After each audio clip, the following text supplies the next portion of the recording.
Good morning, my dear friends. Today, I'm going to share with you the thing that I am reading from the book of John C. Maxwell. This is all about insights on initiative. There are 5 insights on initiative that John C. Maxwell have mentioned in his book. So I'm going to share with you these insights, okay? So the first insight that John C. Maxwell have mentioned is initiative as the first step to anywhere you want to go. And according to him, a tourist paused for a rest in a small town in the mountains. He sat down on a bench next to an old man in front of the town's only store. "Hi friend," he said, "can you tell me something this town is noted for?"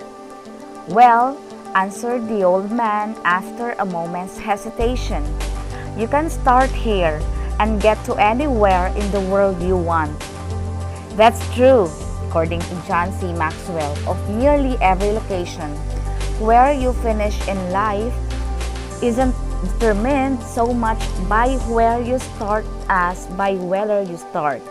If you're willing to get started and keep initiating, there's no telling how far you might go.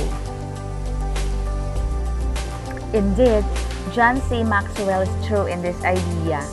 If we want to attain something or reach success or even go to the top of the pedestal, we must initiate first. Let's not wait for others to do it for us. The motivation must start within. Take note of that. The second insight on initiative, according to John C. Maxwell, is initiative closes the door to fear. May I read this to you? Author Catherine Patterson said, "To fear is one thing. To let fear grab you by the tail and swing you around is another." We all have fears. The question is whether we are going to control them or allow them to control us. Like what I have said, my dear friends, the motivation must start within. So, when we have started doing something that will bring us to success, we have already closed the door to fear.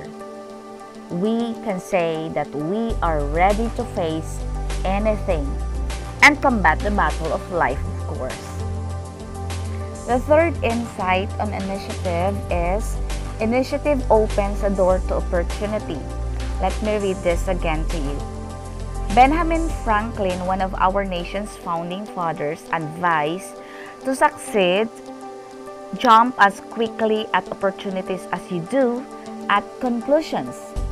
People who take initiative and work hard may succeed or they may fail, but anyone who doesn't take initiative is almost guaranteed to fail.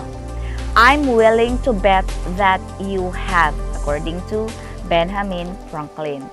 A decision you should be making, a problem you should be solving, a possibility you should be examining, a project you should be starting, a goal you should be reaching, an opportunity you should be seizing, and a dream you should be fulfilling. Franklin further said that no one can wait until everything is perfect to act and expect to be successful. It's better to be 80% sure and make things happen than it is to wait until you are 100% sure, because by then, the opportunity will have already passed you by. The fourth insight on initiative is initiative eases life's difficulties. Psychiatrist M. Scott Peck famously stated, "Life is difficult." That's not most people's problem. Their response to life's difficulties is, too many people wait around for their ship to come in. When they take that approach to life, they often find it to be hardship. The things that simply come to us are rarely the things we want. To have a chance at getting that we desire, we need to work for it. Philosopher and author William James said, "Nothing is so fatiguing as the hanging of an uncompleted task. The longer we let things slide, the harder they become." The hardest work is often the accumulation of many easy things that should have been done yesterday, last week, or last month. The only way to get rid of a difficult task is to do it. That takes initiative. And the last insight on initiative, according to John C. Maxwell, is initiative is often the difference between success and failure.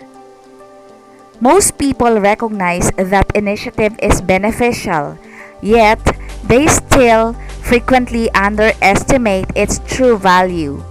Perhaps the best illustration of the power of initiative is a story about the patenting of the telephone. Talent without initiative never reaches its potential. It's like a caterpillar that won't get into its cocoon. It will never transform, forever relegated to crawling on the ground, even though it had the potential to fly. So, ladies and gentlemen, my friends, those are the 5 insights on initiative according to John C. Maxwell.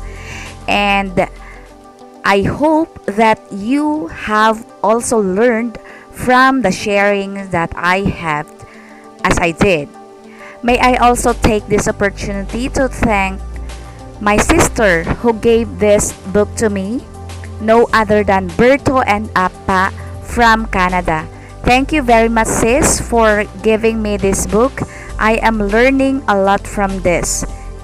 So before I say goodbye to all of you, may I ask you to support my channel by subscribing to my channel and by liking, and of course by sharing my videos to your friends. Okay?